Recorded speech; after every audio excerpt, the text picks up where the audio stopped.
Welcome everyone, this is Pine Needles, and you're listening to DDO Players News, where we take a look at the latest news in DDO, and here at DDO Players.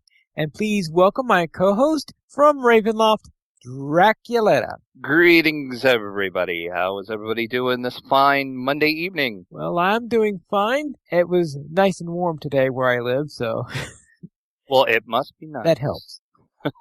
Right. Then it'll snow later this week. Yeah, exactly. Yeah.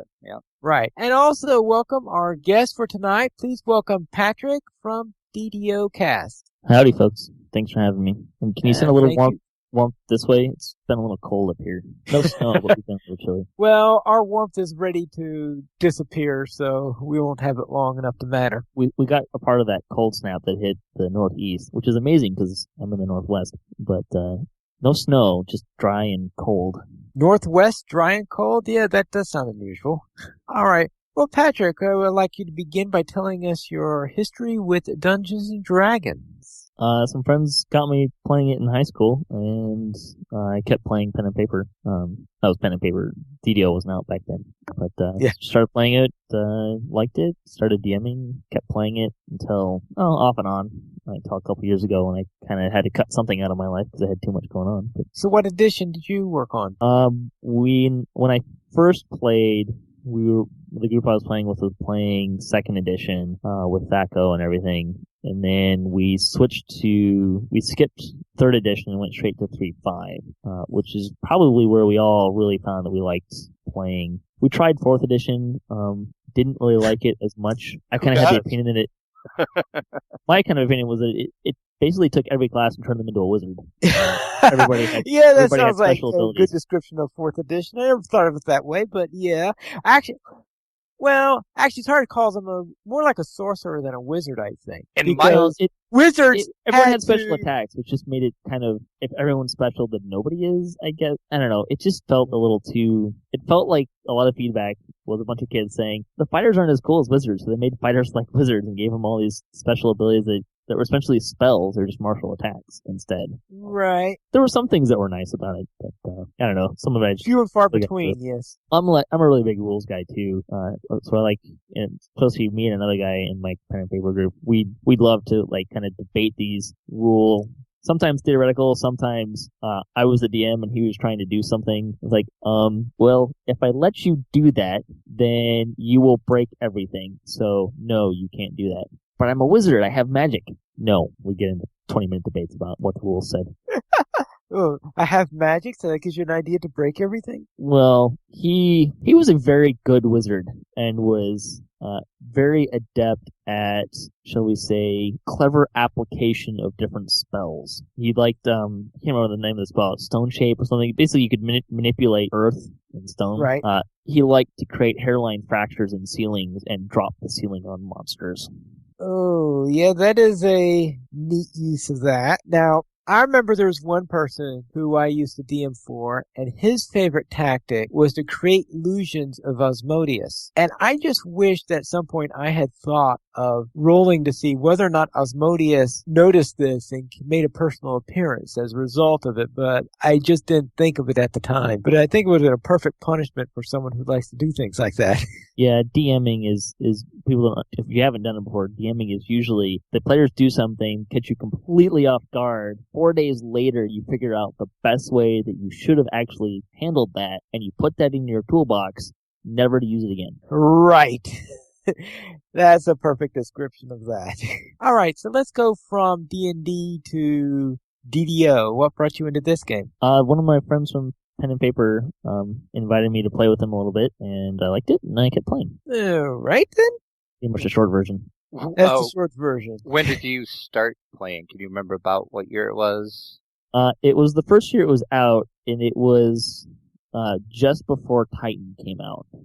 So level cap was still 10. And I think I actually got up to 10 with one of my first characters. And then Titan came out and cap went up to 12. So somewhere in that. Vaughn was already out. The Dragon Raid was already out. But Titan wasn't out yet. All right. Now, of course, I'm someone who has no idea what you're talking about there, since I'm still a lowly level 8. So there's the Dragon Raid is Vault of Night, which everyone calls Vaughn. So colloquially it's called Bond 6, or if you're looking at the compendium, it's Plane of Night. I think that was kind of I think Tempest Spine was in when launched, but it was really the first raid, because Tempest Spine is kind of a quest that's a raid, whereas Bond 6 was an actual raid. And then the next, I think that was kind of the first update, as it were, and then the second update was, I think, the Titan or something to that effect. So a couple months after the game launched officially. Okay. Like May, June, somewhere in there, of whatever the first year was, 2005, 2006, so I don't know. I don't remember what year it was. All right, then. Then what got you involved in DDO Cast? That happened when Epic started rolling around, particularly when Epic Bonds, funny, same raid, the Epic Dragon raid kind of happened. And my guild at the time was really heavy into raiding. We raided 4 nights a week. And one of the things I kind of missed about being in that particular guild was there wasn't really as much opportunity to teach people about the various raids, about the game in general. And I had a particularly bad string of runs of the Dragon. This is before Epic got revamped. This is the original Epic when it was, cap was 20. There was only Epic. There wasn't Epic Normal, Hard, or Elite. Epic was Epic, and it was Hard. It was the end game. And it was probably, at that point, it was probably somewhere between Epic Hard and Epic Elite today, but it was probably closer to Epic Elite. And we had probably a week of just a lot of pugs that just didn't really know what was going on, didn't understand it, were really kind of derailing the raid and everything. So I started doing at about the same time, Sig and Ann, who were hosting DDOcast at the time, were looking for people to do segments. And so I decided after a little bit back and forth, started doing a segment called Epic Education, which kind of focused on teaching about how to play in Epic content. Specifically the raids, but there was also some other stuff. I started out with the series on how to kind of make some adjustments in how you play and get prepared to play in Epic, which again at the time was a lot harder. And then that became kind of a segment that focused on kind of going through the different Epic raids and kind of giving people tips and tactics and kind of explaining how things work in the raid to give people a better idea of how it was going on. Oh, something better, more useful than Don't Die? Generally speaking, yes. Although Don't Die was kind of a big thing in there as well. Okay. A lot of it was kind of, I mean, there's a lot of strategy involved, but from a new player's perspective, or someone who hadn't really run the raid, I'm sure a lot of people kind of looked at it, okay, this is how not to die in the raid. Great, thanks. And then that kind of morphed into, I started doing, so the way that I was doing that segment, I essentially had a full write-up that I was then putting online, and a blog as well, that Sig and Ann were kind enough to set up for me on DDOcast.com. And then, I started doing a building blocks column that was to supplement some of that. Mostly that column kind of came out of being at work, or kind of not my day job, but my side job, where I work at a lot. That I had some time on my hands, glorified babysitting at times.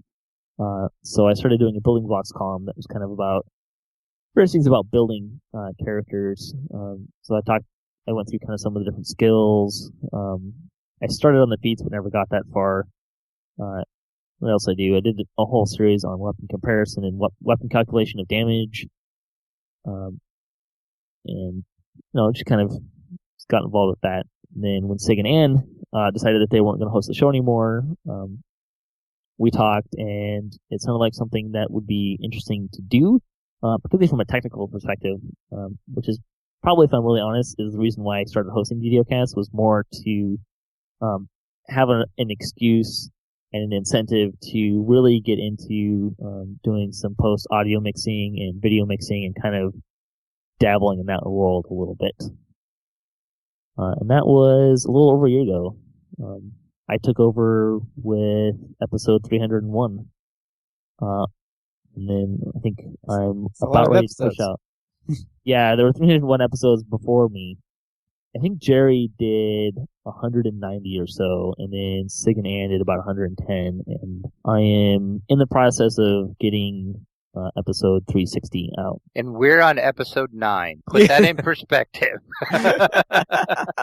What really gets scary is when you think about, okay, there's 360 episodes, there's 52 weeks in a year, and an episode does not come out every single week. If you do the math, that's Yeah, that does. So you start thinking about that in terms of years, and it gets a little bit more impressive. Yeah. Although again, I can't claim. I mean, I've only been doing it for a year. Jerry and Sig and Ann posted it for a lot longer than I have. So McQuiggan in our chat room is asking, is DDO cast geared more towards endgame play versus I try. So the way the DDO cast works is we go through the news. Most of my guests are people who have been playing for a long time. They tend to be very knowledgeable about the game, which I think helps with a lot of our discussions. There's definitely, because of that, more of an older or a more expert, experienced gameplay perspective, which is much different than what you guys have, because you haven't been playing as long and you're not as high level. So we got a lot of people. I think pretty much everyone's that has been on the show, at least in the last 6 months, year since I took over. Pretty much at least gotten to cap a couple of times and has played at a variety of different things. Not to say that we have the same interests in what we play, but so there's definitely kind of that slant to it.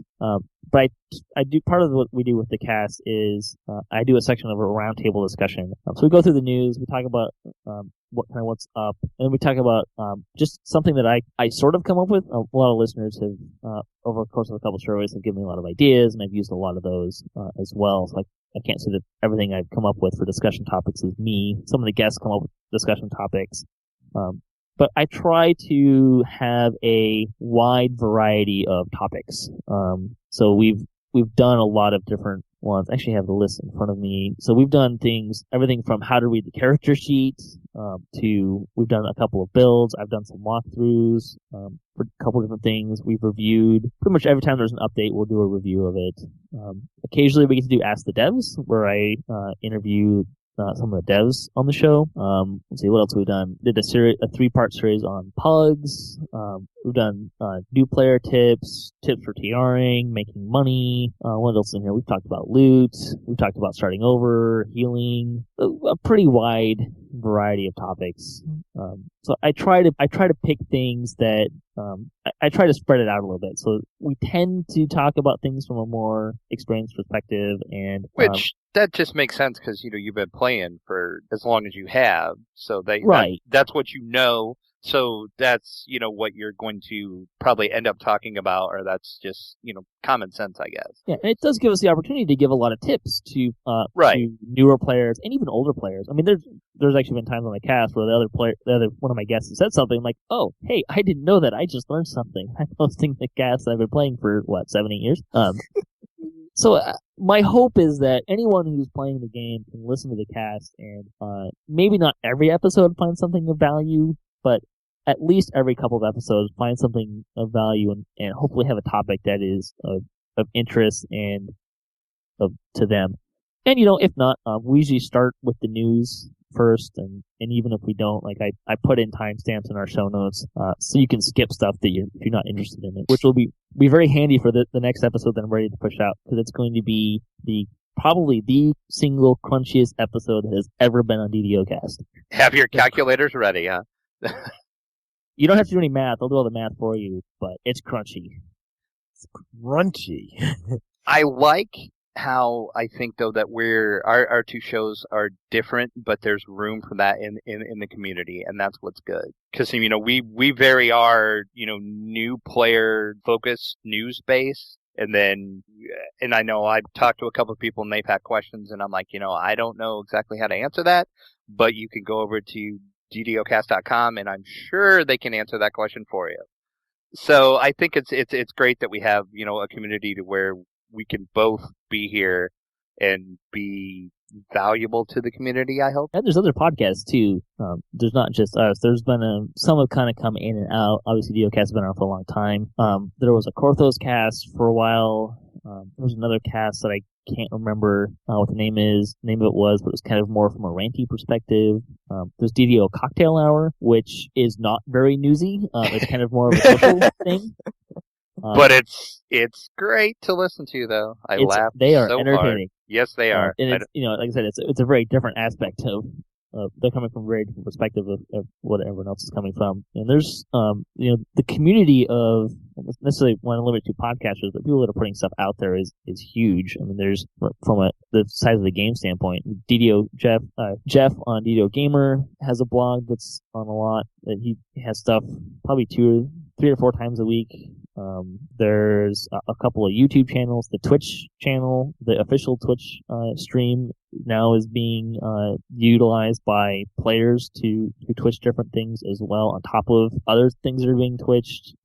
So I think the official Twitch stream has stuff almost every night now. It's a pretty impressive thing they got going on there.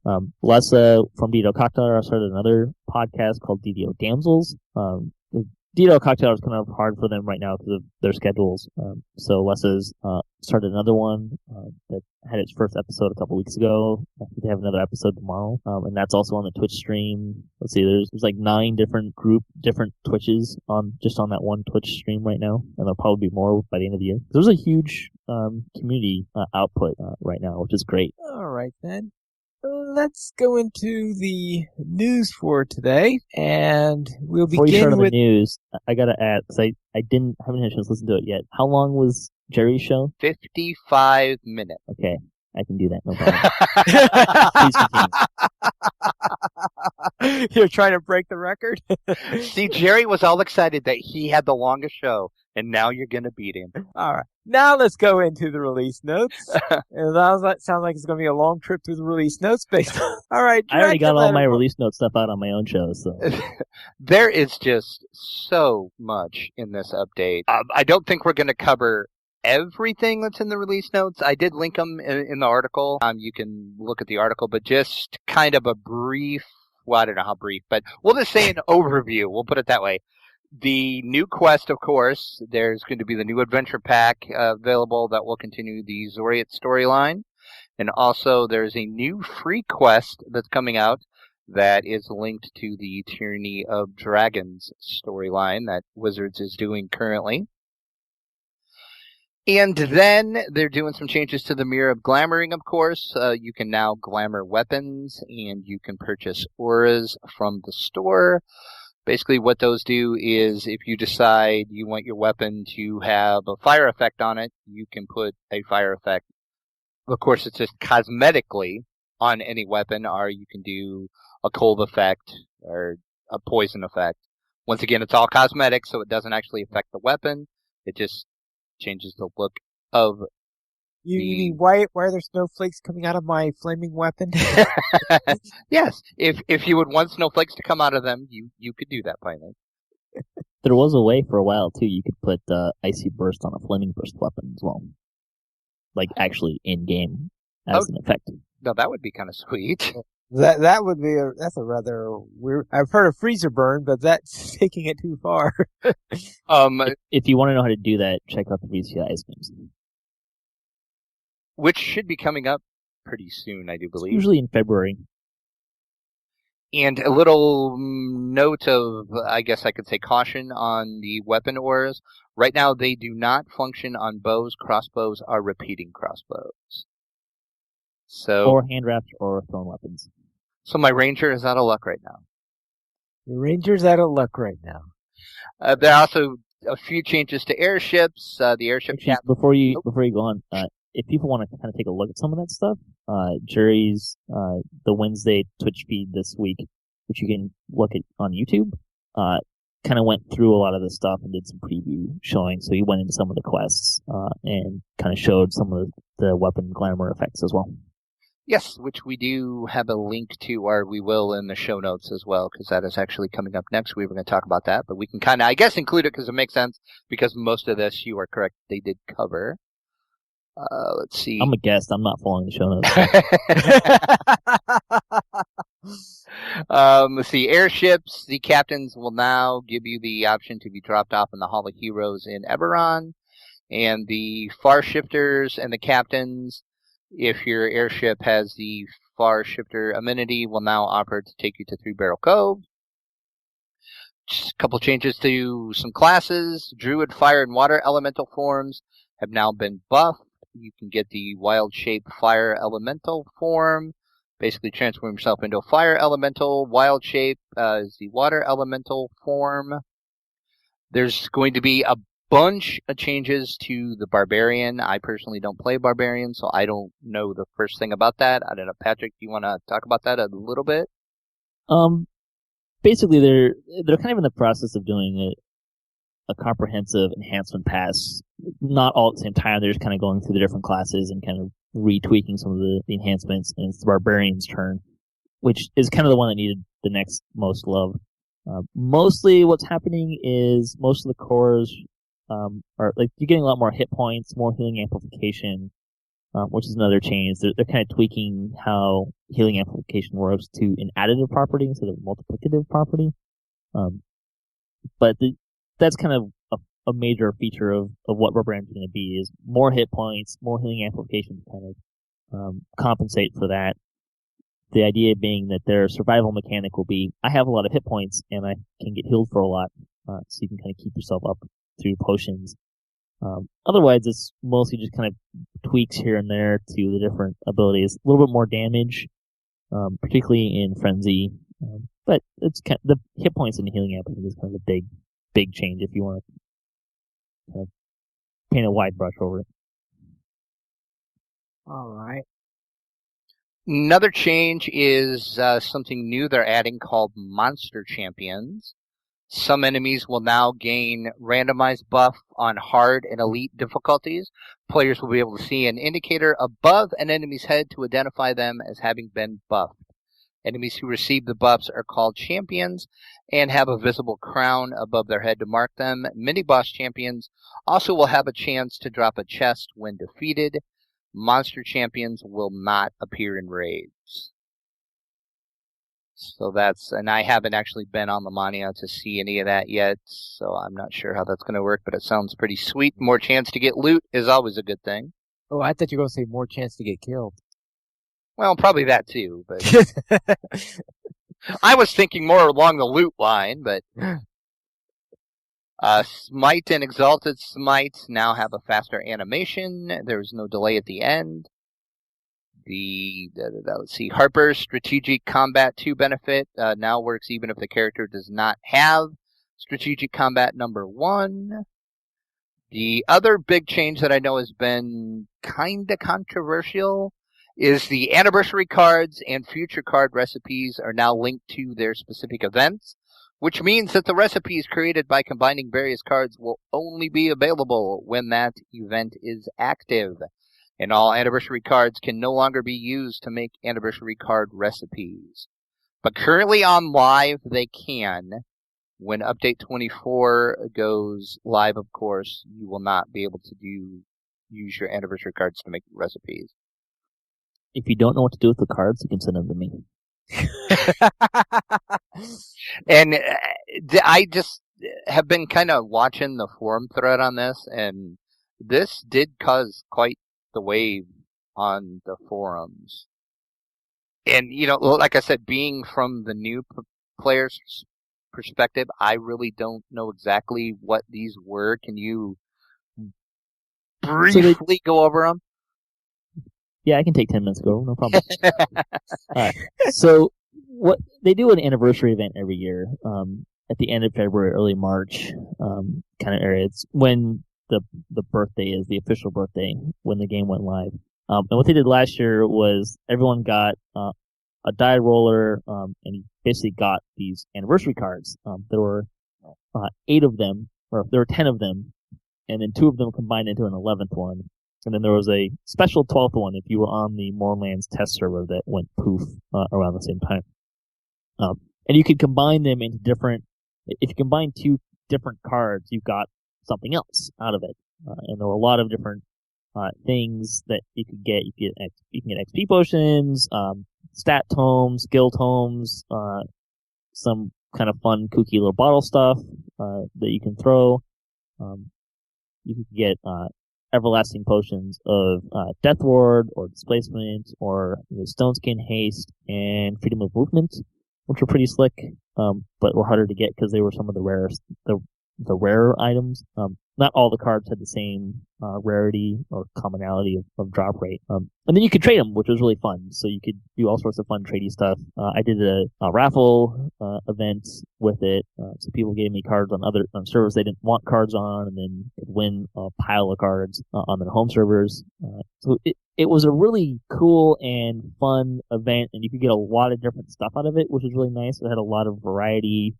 Pretty much something for everyone. The problem that they ran into was perhaps that you could get a few too many of certain items, specifically raid timers and bottles of Flesh to Stone, which kind of really impacted the new raids playability, Mark of Death. But really, what this is coming down to is players have found ways to create copies of things without actually getting them, if that makes sense. So duping, basically. Yeah, I was trying not to use that word. Yeah, I'll be brave and just say it. Say the word, huh? Yeah, basically what it comes down to is people are continually creating endless supplies of these cards for being able to keep using them, which is a problem. It creates a lot of balancing issues. So they're saying use them all now, and that's it. All right, then. What about this next thing? Harper's Favor. Yes, you can now unlock the Harper tree using 310 Harper Favor. You basically visit the Harper Patron, located in the Evening Star Tavern, to get started with that. And the nice thing is, once it's unlocked, the Harper tree will now be available on all of your characters on the same account. On that server. On that, that server. On that server, yes. Was going to state that. I noticed in the patch notes they just said same account, and I was figuring it was server. Pretty much anything you can unlock by favor is server only. And the store is usually that's account-wide. Correct, yeah. A few changes to the Hirelings. Hireling Custom AI menu now has the active passive categories for actions. I know Pinely kind of went on the money and took a quick peek at this. Did you notice anything big with that? It now had two copies of all the skills. One of them said one of the lists had the word offensive, the other one was defensive. So I will presume that meant that the ones that are defensive they would use. I have a feeling it means that they will only use these skills if you were either ordered to attack, or if they were in aggressive mode, and the other one, if they were on defensive one, they would still use them. Now, I just wonder though if some of them they could use them passive or not. That's the one I wasn't too sure on. I didn't have a chance to actually test it. I was just there to see what the interface looked like. But they pretty much don't do anything on passive. You turn them to passive, they pretty much just stand there and follow you around. Well, that's what passive means, yes. So therefore, I'm assuming it means whether or not they're in guard mode or whether they're in aggressive mode. I would presume that's what the difference is, so that they will cast these spells if they're in aggressive mode. They will cast these spells if they're in guard mode. That's my assumption at the moment. But if anyone out there has been on Lemania and tested this extensively, and they go ahead. I'm sure you'll be happy to correct us. I'm sure they will. They also are changing some drop rates for a ton of items. You can go onto the post and see all of those. We won't cover every single one of them, but there is like 25 different items that they're up in the drop rate a little bit. So more loot's always good, or I should say a chance at getting loot is always good. It's not 25 specific items, it's different areas. So there's a ton of items actually that are being affected by this. It's like 20, they're listing them in the release notes by the areas and the kind of packs that they're being sorry, released in. I misspoke when I said that, didn't I? I'm glad you corrected that. Yeah, most of them say named items. There are one or two of them where they only give one specific item there, such as the rune arm and the devil assault. And considering how I don't think I've gotten a rune arm on my current character since level 2. Rune arms mostly you have to find. There's a couple that drop in quests, but they're usually higher up and or raids. Right. If you want rune arms, go run quest chains. That's a good way to get a lot of low level rune arms. That's usually where they're hiding. In quest chains, I have to find out which chains. Yeah, I have to find out which chains have it then. Pretty sure STK has one. I don't know. That's kind of where you find them at low levels, is quest chains. Catacombs has one. Catacombs? I've been through Catacombs. Pretty sure it has one. A low-level one. Looks like we're running that again, finally. Because I don't remember Catacombs having one in it. Because believe me, if it did, I would have grabbed it. Unless there's only a chance of it coming up. Maybe. It's been a long time since I've looked for rune arms at low level, so. Yeah. Now I remember there when remember my wizard making sure that I run through Catacombs so I could get that. See, I think it was the everlasting magic missile one. Those low-level rune arms in the questions are also typically bound to account, so you can get them on another character and pass them through your shared bank if you need to. Yeah. And finally, they're making a few changes to the UI. The social panel will now default to the guild tab after your initial login. The looking for group panel now loads groups upon initial open. Double shot has been added to the character sheet, and they fixed an issue that obscured the complete description of epic past life and iconic past life feats in the reincarnation panel. And as always, remember all of these changes that we talked about are all subject to change because they are currently sitting on the Lamania test server. Right. So wait. Xerxion in the chat says Candlelight is the rune arm in the Catacombs. It's one of the few light ones as well. Shoots light spirals. Then the question is how... Yeah, because I don't remember you saying anything about that, so we might have to run that. Yeah, so I might have... Yeah, perhaps somehow I missed it. Either that or maybe I didn't finish it on my Artificer? I guess I'll have to find out about that. Catacombs is probably one of the most notorious quest chains for getting out of sync. So if you don't do all the right talking, then you don't get your end reward chain because you miss a quest somewhere. All right, then. Let's then head on into the Update 24 preview part 1 on the Wednesday weekly lunchtime live stream, which was quite appropriate. I think they were going through maintenance at the time, so he couldn't do it on live even if he wanted to, so he had to do it on Lamania. That's right, and that gave him a chance. And a couple of the devs were there, and they showed off some of the quests, the glamoring of weapons, as we talked about. The quests look interesting. I can't wait to try some of the quests once I get a level, of course. So if you want a little sneak peek at Update 24, you can head over to their Twitch page or the YouTube page. It is still available for you to watch. All right, then. Then let's go and see about DDO Chronicle issue 119. Which, if you listened to our interview with Cordovan, which we will talk about in a little bit, the Chronicle might have been a tad bit late coming out. We're sorry about that, folks. That was our fault, because he was talking to us.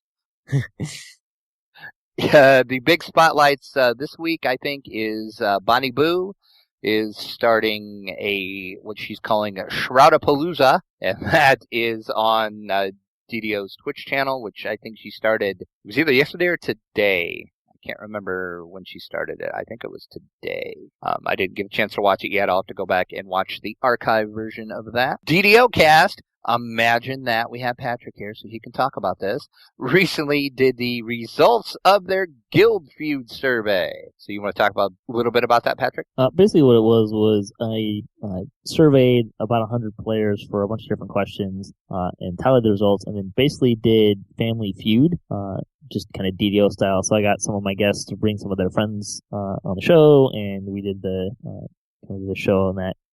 So you can listen to that. What was it, 357? It wasn't that long ago. And then I did a play-at-home version, so people were able to kind of guess what the most popular answers were from that, and the top people got some prizes.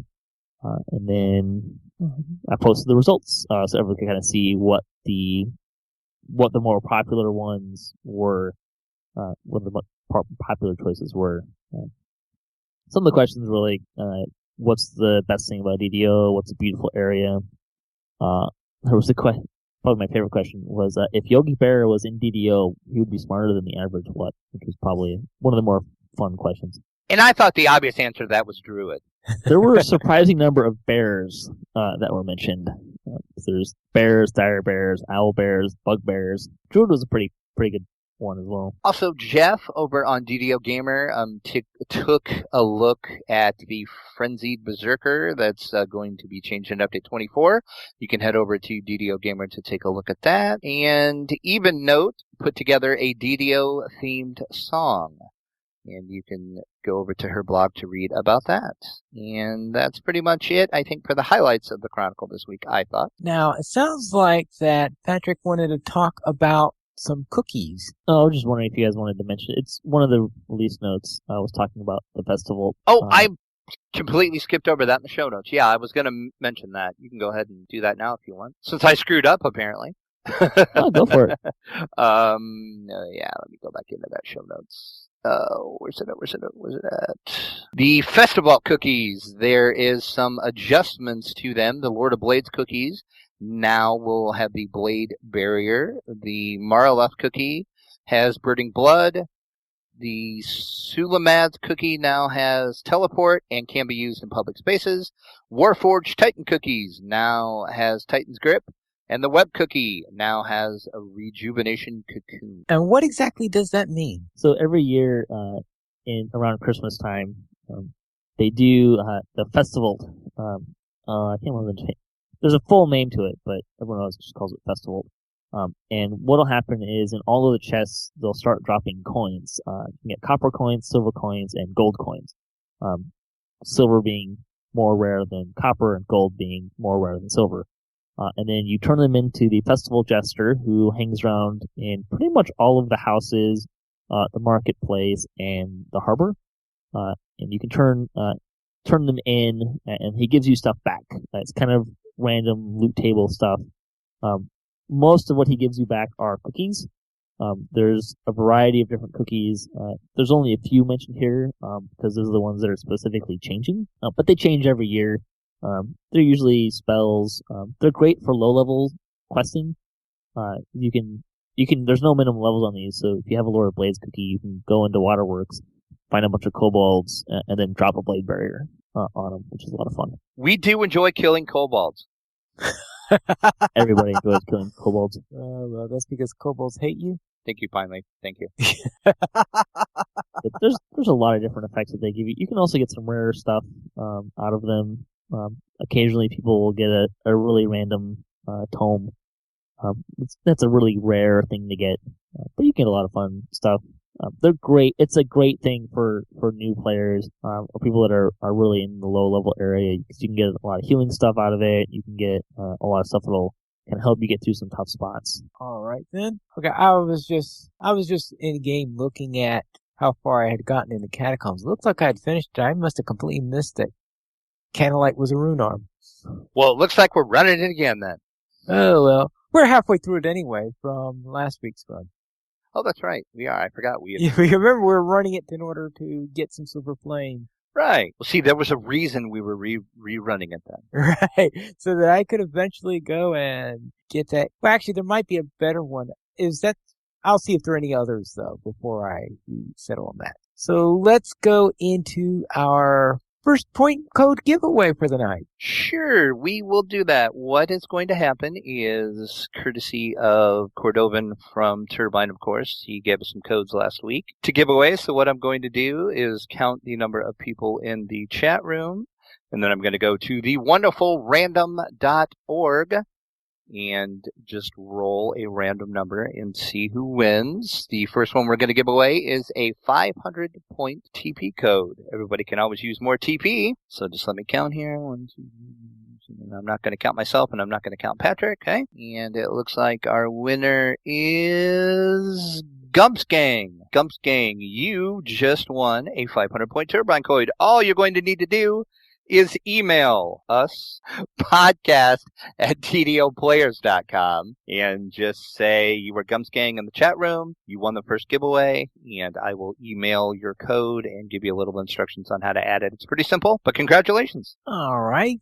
Thank you, Drac. And now we will head into our store sales. Is there anything good on sale this week? There is a few things that are decent this week, I think. First of all, let's talk about the free sample of the week, as we always do. It is a haste potion. You get 5 of those with the coupon code ZOOM19. ZOOM19, which I find one of the funniest codes they've ever done, I think. Well, considering some of the codes that they used to do. And as always, that is one of those per account, but you do get 5 of the potions. So choose wisely. 20% off the following in the store. Select stat tomes, select skill and UMD tomes, tomes of learning, and tomes of fate. And also today they did announce on the Twitter feed that the daily double dice XP bonus that they have running, they are extending that until November 30th. Usually we don't talk about the bonuses because most of the time, by the time we record and the show is released, the bonuses are no longer valid. But this one actually is because it's running until November 30th. All right, that's nice. If you want extra XP, what is the usual attitude about extra XP in this game? More XP is always nice. All right, the reason why I'm asking is that in Lotro, sometimes you get a list of complaints from people saying, leveling is already too fast. Please don't give us more XP and stuff like that. Does Lotro have a TR mechanic though? Nope. Once you're high level, you're high level. The only way to reincarnate is to roll an alt. Yeah. So Lotro, okay. Now I was saying because for true reincarnation, that's why. Yeah, I guess that would be. I didn't think about that particular mechanic involved that DDO has. Because I haven't gotten a character high enough level in order to use it. Alright, then let's go into the site news. And the only real major thing we have on the site is the DDO Players News Special #1, which was a chat with Cordovan. And that is Cordovan, who is, among other things, he is the current community manager and the founder of DDO Cast. And that was awesome. I was about to say, that was a fun interview. Jerry is an awesome guy. So if you haven't listened to that, it is available on our YouTube channel and as well as the site and iTunes as well. So go check that out. We did chat with him for about an hour, covered a lot of Update 24, some little hints at the Temple of Elemental Evil. We couldn't get too much out of him, though. I tried. We tried. And he also took some questions from the chat room as well, too. So it was just a great time. It was a great show. And we want to thank Jerry for coming on and chatting with us. We hope you guys enjoyed listening to it as much as we enjoyed talking to him. All right. And I think we'd like to give you one more thank you for appearing on our show, assuming you're listening to us, Cordovan. If you are listening to this show, too, send him a personal message on the forums and say, hey, thanks, you're awesome. All right, now let's go into news beyond DDO, and we'll begin with not one, not two, but 3 Dungeon Master Guide previews. And we beginning with the multiverse to give us essentially giving us the names of a couple of planes, but not really going into too much details about the gate towns of Outlands. Yeah, and whoever said that there probably wouldn't be any more previews, that dude was a real idiot, wasn't he? I don't know who that person would be. Yeah, I'm not making any predictions ever again. And that's my story, and I'm going to stick to it. Yeah, and especially when you Was consider that a prediction that you just made? Dang it! Semantics, it gets me every time. It gets you every single time. Yes, you got to be careful about that. It's a bit of a trap, which reminds me that the second one concerns traps. Ooh, now that was a award-winning segue, finally. That was bravo, sir, bravo. And therefore, the little thing about how traps work in play, about detecting it and things like that. Did they talk about poison traps at all? What? Did they talk about poison traps at all? In the preview, they did not cover poison traps. Yeah, I'm sure there'll be plenty of explanation of it in the actual article in the DMG. Perhaps the one about poisons? I bet you they might be in there. You're right. That was the other preview they came out with. Okay. Okay. You're trying to sneak that one in there. See, Pine Leaf, you had one great segue, and Patrick just threw it out, just threw a softball for you, and you totally missed it. I was trying to think about something concerning the traps, and I wasn't going to the next one in my mind yet. All right. But yes, poisons, where we have a look at various types of, actually, there's also a little bit about diseases, if you notice, because they have a little talk about cackle fever and sewer plague and sight rot. Just before they go into the poisons article, they didn't have those sticky notes saying, you're not allowed to see this. Which all of those, I might add, just sound totally, totally nasty, and I want to stay far, far away from them. Wash your hands in between dice rolling.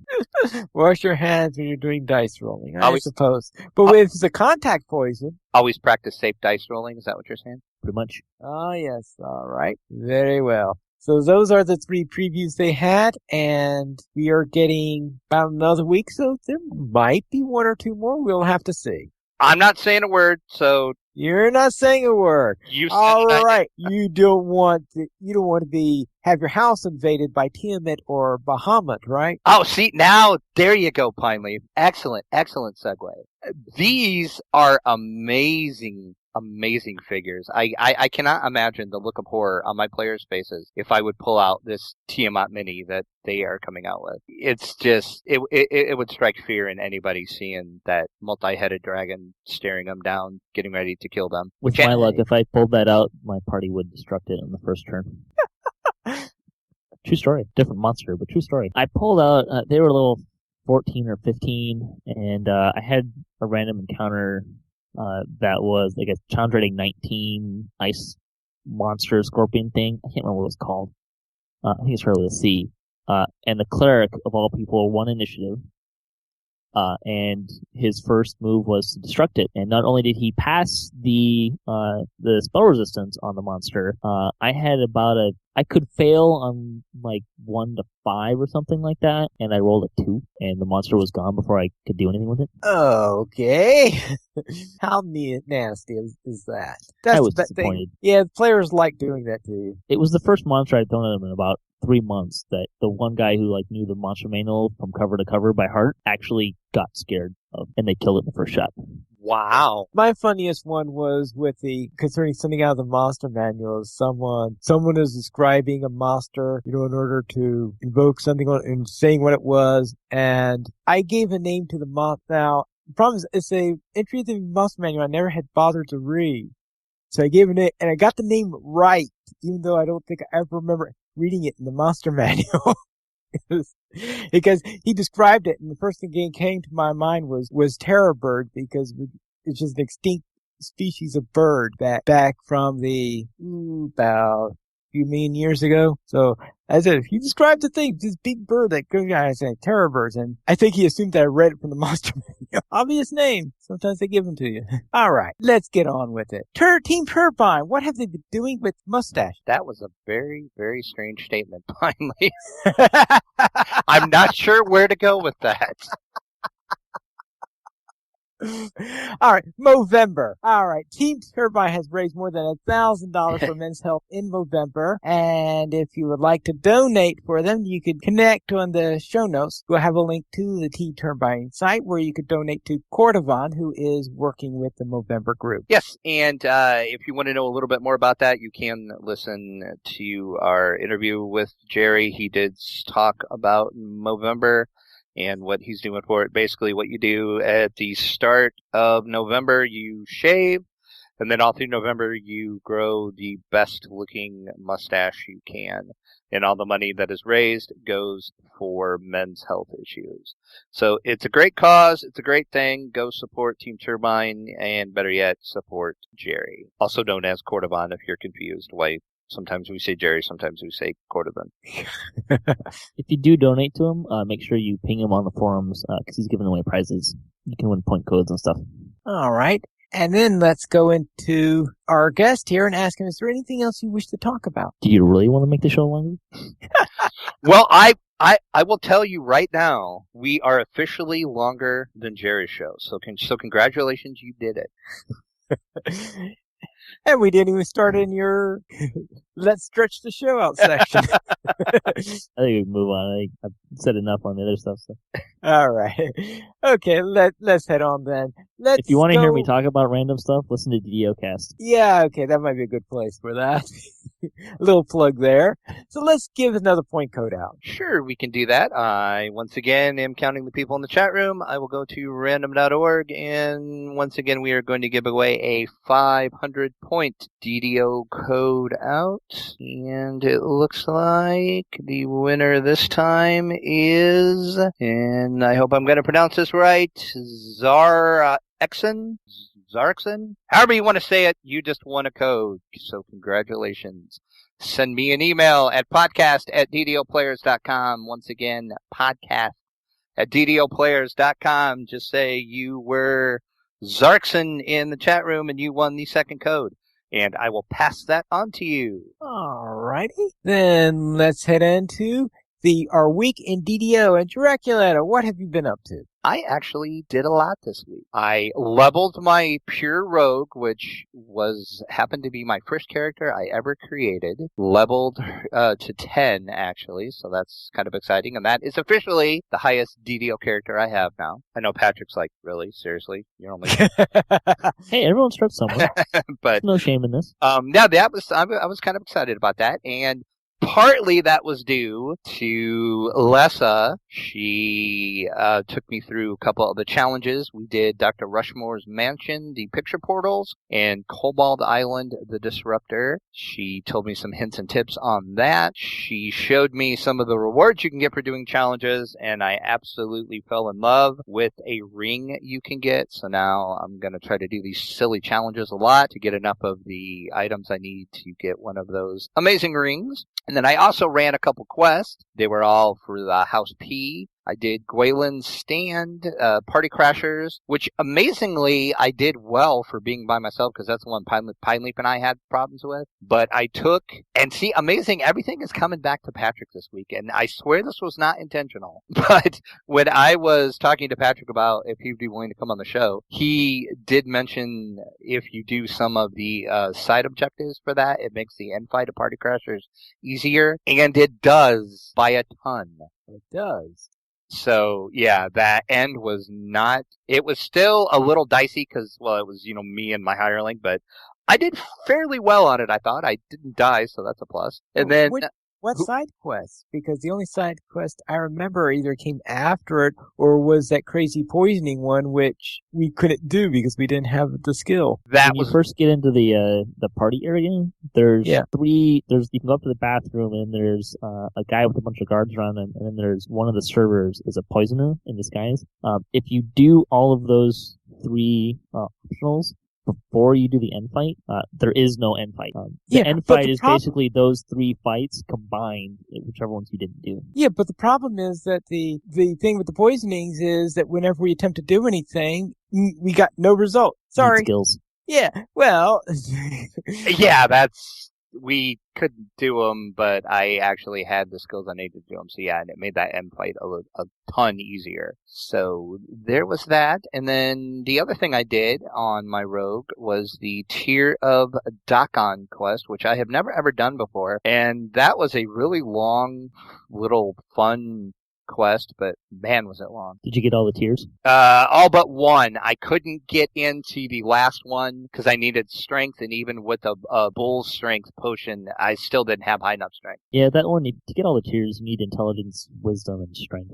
So yeah, with and potions, jumping skills. With potions and my hireling, I got them all but that last one, and so I'm not sure. Do you get anything other than just the experience if you get all the tiers? I think you can turn in either all of the tiers combined or each tier piece individually to the quest giver, and I think he gives you like dinky little random loot trash. But that was, I really enjoyed that whole quest and whole dungeon. It was pretty well put together, and it was, I don't know, I liked it. It was kind of challenging for myself solo, but I had fun with it. And then, of course, on Wednesday, Pineleaf and I do our weekly Wednesday playthrough.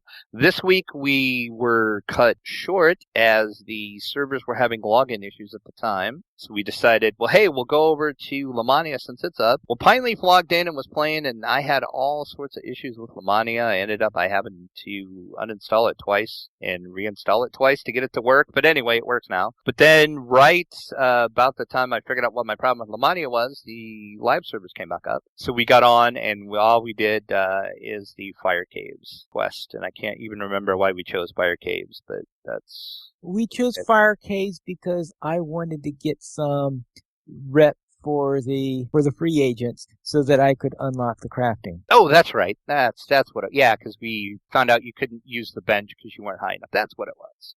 Right. So that was my week. How about your week, finally? All right, my week, the main thing that I did was running in that Fire Caves run with my artificer, and I was attempting to do some crafting with it and going in and getting what I needed, but I still haven't made it to the harbor in order to get those bottles I need in order to actually finish the crafting of it. So when I get that done, then I can finally have some grenades to throw. And let's see, my level 3 paladin ran a couple of quests in the harbor. I remember running the brothers one. I can't remember if I ran anything else during the time. And that is just about it. So, Patrick, what did you do? Mostly working on my paladin. He's doing some epic reincarnations, but enjoying playing with the new Vanguard paladin tree. Ran kind of this and that out of epic stuff. Wayloon. What else I do? Some parts of Evening Star Chains, stuff like that. It's kind of the most of my week. Didn't get a lot of time. Had a lot of work this weekend, so. But the fun thing that I'm doing this month, my guild does contests every once in a while, and right now we're doing a contest where you get one entry for every soul stone of a guildie that you get. So we're taking pictures of each other being dead. Okay. It's been a lot of fun. I guess so.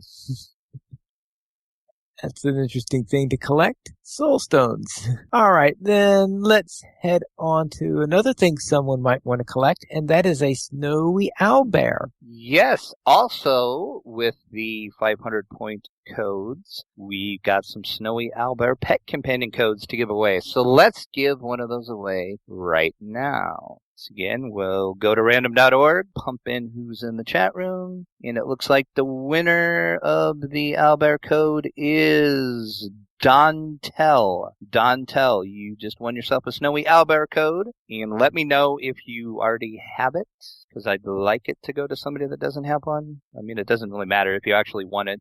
You can still take it. I'm waiting for you to say something in the chat.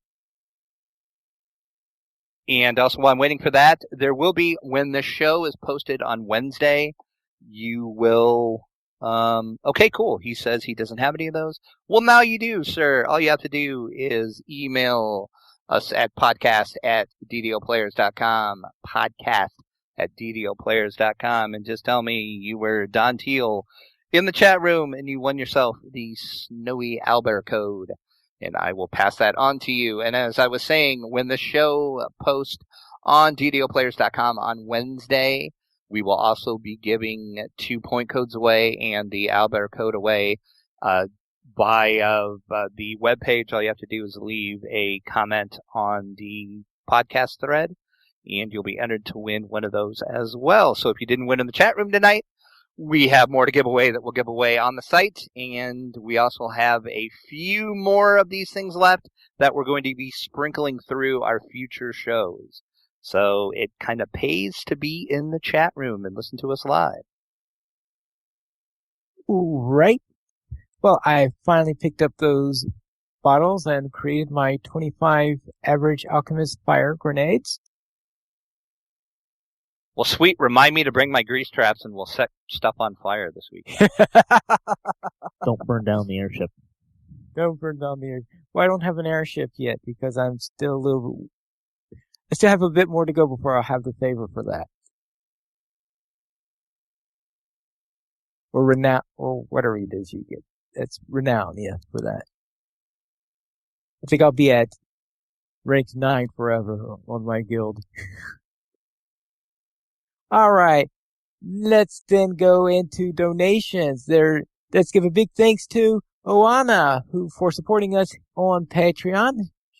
That is our first major donator on Patreon, if I remember correctly. It is, and we thank you a lot. It will. Yes, and And if you want to help support DDO players, you can go to the donations page where you can support the Players Alliance on Patreon. There you will find rewards, including a mention on the podcast of your choice, or in the case of Oana, who gave enough in order to get a mention on all of our active podcasts. You might even be able to get a guest spot on DDO Players News if you give enough. As for feedback, we do not have any iTunes reviews yet, but we will welcome your support. Featured comments? No featured comments. Not even on our special episode? Not yet, but of course that hasn't been up very long, so. All right then. Let's go into emails then, where Moke Task has sent an email. Hello all. Thanks for putting out this podcast. I loathe iTunes and refuse to install it anywhere. Sorry, you won't get a 5-star rating from me from iTunes. I would rate it otherwise, but my podcast software of choice doesn't use a rating system. Sorry. Pocket Cast from Android. My sons have been asking to play some Pathfinder, which we have done in the past, and now I'm trying to steer them towards D&D 5e. It's going great, with the eldest making up his own druid, even taking my PhD to school to read it during study hall. The eldest is in 6th grade, youngest is in 4th. Now that is parenting done right there. Yeah. Start them young. Yeah. As an interim, the youngest downloaded DDO via Steam and wanted to play some together doing that.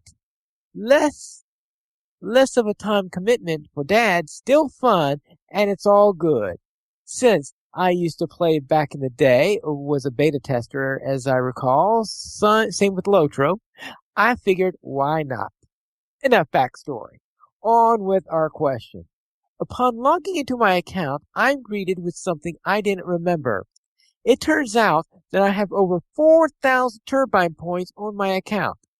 I don't remember having that many turbine points, but was reminded by a friend that we went VIP a little while, so that must be it.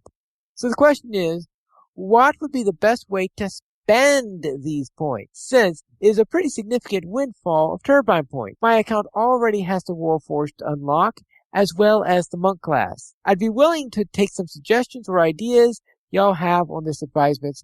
Thank you and keep up the great work. Now, in the case of advice on this, if his sons had any adventure packs unlocked, then I would, of course, suggest adventure packs. But since, obviously, if he got all the adventure packs and his sons don't have any of them, that could be a bit of a problem. Actually, I guess they don't call them adventure packs here. They call them modules. Well, yeah, but I think it looks like he is premium now and not VIP anymore. Right.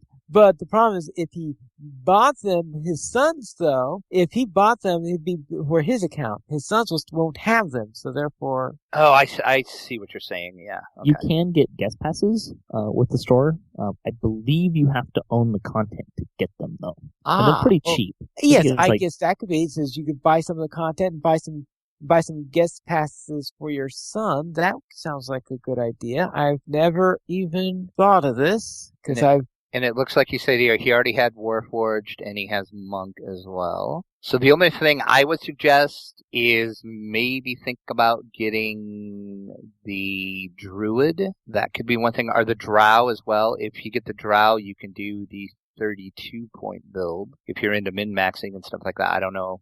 Probably not, since you're looking at stuff you can do with your sons, and it sounds like you're just starting out. If you're looking for 32-point builds, you're probably better off just buying 32-point builds instead of Drow. Drow aren't too hard to unlock via favor. It's only 400 favor to unlock them, which, if you work out, you can get pretty quick. Oh, I thought it was more than that. Of course, I just bought mine in the store when it first came out. When it came out when I first started playing. So, Some other things you can get would be a Tome of Learning if you want to get some XP faster, but if you're kind of focusing on playing with your sons and not worrying about XP, you might not need to worry about that. Another good option would be the Shared Bank, which, again, if you're not really going to play it for a long time, you're just kind of playing with your sons, it might not be what you want long term. Unless you're going to be long term. If you want short term stuff with your son, I'd look at content packs and guest passes so you can play with your son. And I would suggest the Catacombs to start out with would be the one I would suggest personally. Catacombs, Waterworks, and Tanglewood, I think, are all good low-level packs. Yeah, it looks like a 180-minute Catacombs guest pass is 40 turbine points. Yeah, they're pretty cheap. And I'm just looking at the chat room to see if chat is saying anything about it. Zombies Uncensored in the chat is saying, wait for the sales, Black Friday, Cyber Monday, and all month in December, which actually brings up a good point, because we will soon know what they're going to do for Black Friday and Cyber Monday, but I know in years past they have done some pretty decent sales. Yeah, so this is certainly a good week to think about what's coming up, since I'm sure that this week's sale is going to be a big one. A lot of those sales do tend to be in the DDO marketplace, not the store, so you have to actually spend real dollars to get them a lot of times. Ah, okay. I thought they did do some things in the They usually do, yeah. store too, but yeah, I think most of them are marketplace. But still, the marketplace stuff can be a really good deal too. I mean, yeah, and for $5 you get a lot more stuff than if you spent points. And a lot of the marketplace stuff, you usually get turbine points with it as well too, and they usually put turbine points on sale too. So there you go, spend real money and get some more turbine points, and then figure out what to spend them all on. Poor Mock Task, we probably didn't help him at all, did we? Well, maybe not. He's got 4,000 points. He can buy it all. There you go. That's right. Unlock everything. Problem solved. All right, then. Let us then go on to how you can contact us. You can contact us at podcast@ddoplayers.com, and you can also follow us at Twitter. You go to the Players Alliance at Players Ally, DDO Players at DDO Players, Draculetta at Draculetta_72, Pineleaf at Pineleaf Needles, and for our guest, you could go to Patrick at DDOcast and www.ddocast.com. Our shows go on twice a week. We have DDO Players News at 8:30 p.m. server time, and we also have Lotra Players News at 8. That's on Mondays, 8:30 for DDO Players News, and Lotra Players News at Saturdays at 8:30 p.m. server time. And that's it for that. And remember that server time is United States server time. This is quite a night, isn't it? United States Eastern Time. Yes, thank you. That is all for tonight, thank goodness. And this is Pineleaf Needles reminding you to loot those treasure chests.